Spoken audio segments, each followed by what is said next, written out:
नमस्कार, मैं हूं आपके साथ रोहित। आप देख रहे हैं एनवेब न्यूज।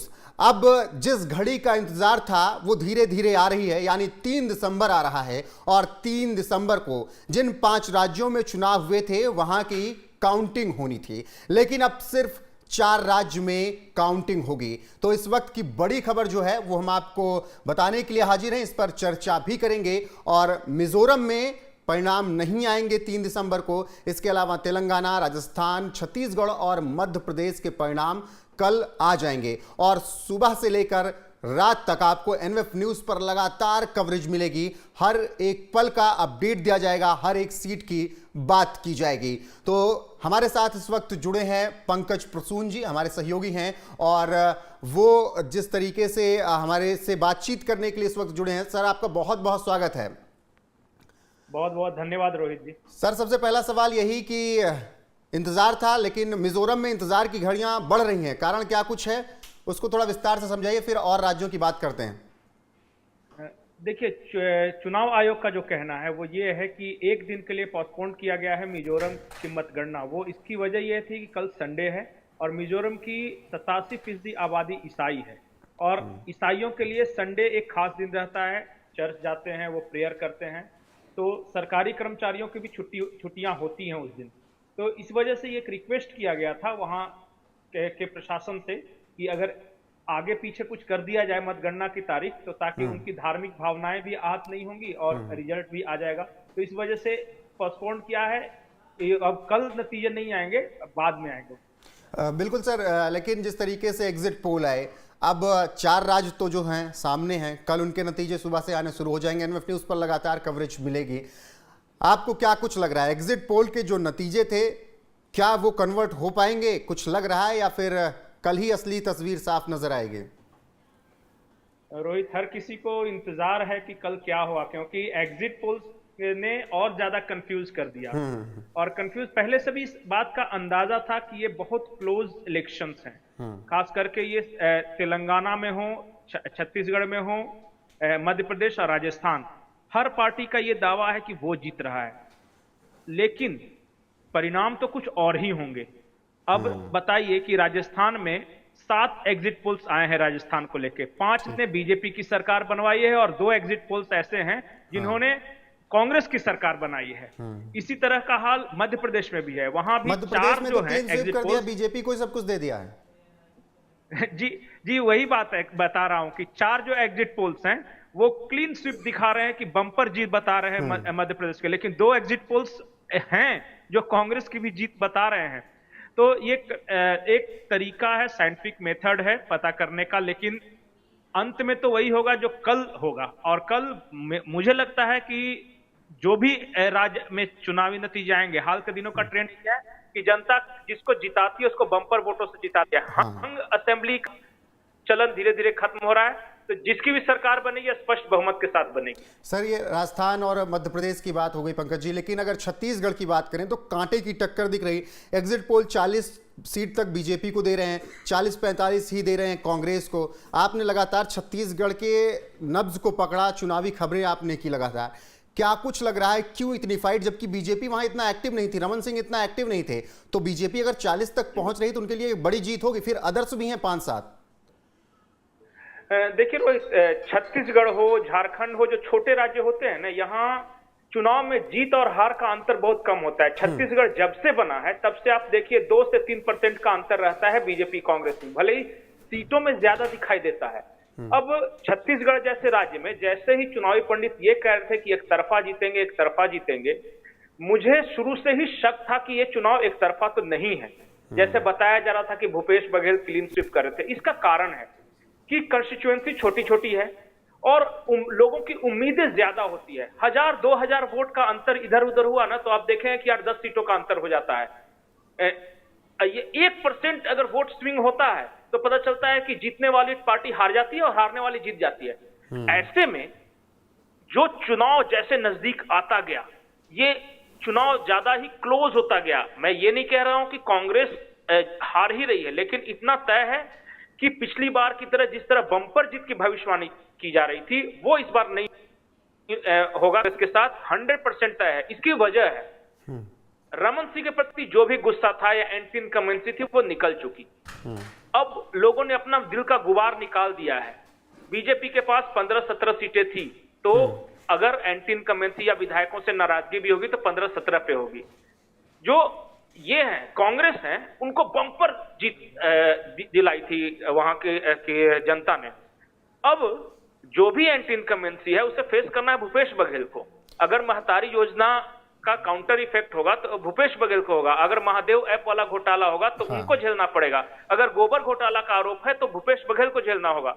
और खास करके ट्राइबल्स इलाकों में, हाँ, मैं आ रहा था दंतेवाड़ा का इलाका, जो नक्सल क्षेत्र हैं वो कितना प्रभाव डाल रहे हैं, और क्या कुछ आपने जब चुनावों को देखा छत्तीसगढ़ के तो क्या कुछ लग रहा है, किधर थोड़ा रुख ज्यादा दिखा? नक्सल प्रभावित क्षेत्र जो है वो क्या कुछ असर डालेंगे इस चुनाव में? देखिए रोहित, इस चुनाव में छत्तीसगढ़ में 2 ऐसे क्षेत्र हैं जो कि पूरे चुनाव को परिणाम बदल देंगे।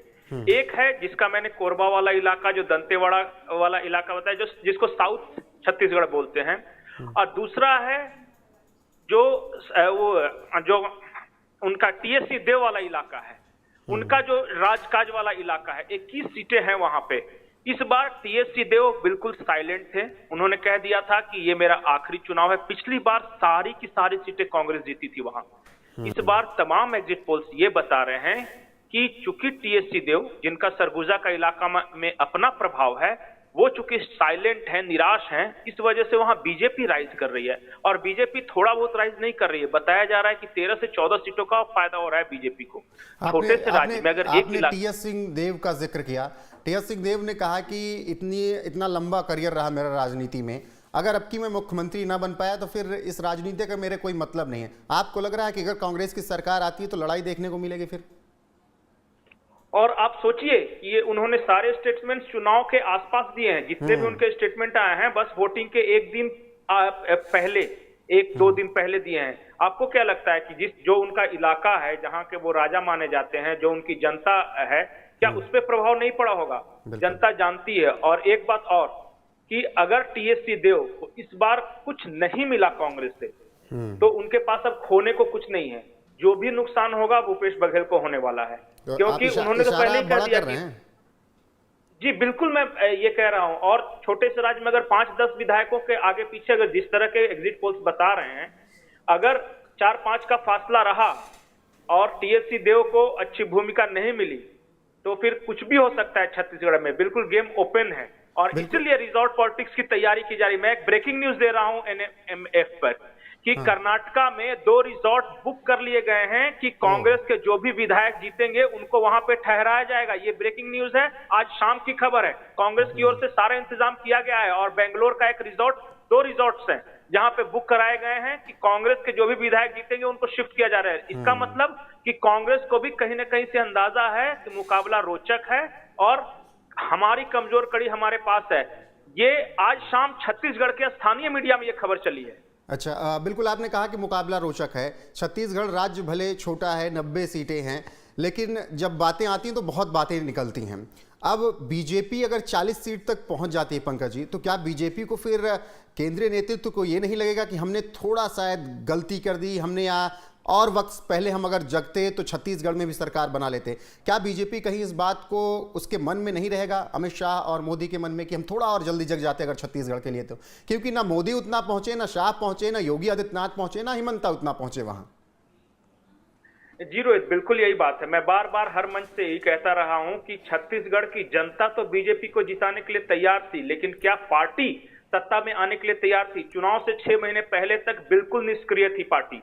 कुछ नहीं, कोई एक्टिविटी नहीं हो रहा था। ऐसा लग रहा था कि छत्तीसगढ़ को बीजेपी आला कमान ने अपने हाल पे छोड़ दिया है। न स्पष्ट चेहरा उन्होंने घोषित किया, न संगठन के स्तर पे उस तरह का आंदोलन खड़ा करने की कोशिश की। लगातार खबरें आ रही थी शराब घोटाला, मुख्यमंत्री जो है भूपेश बघेल, उनकी सबसे क्लोज जो अफसर थी सौम्या चौरसिया, उसे ईडी ने पकड़ा, अरेस्ट किया।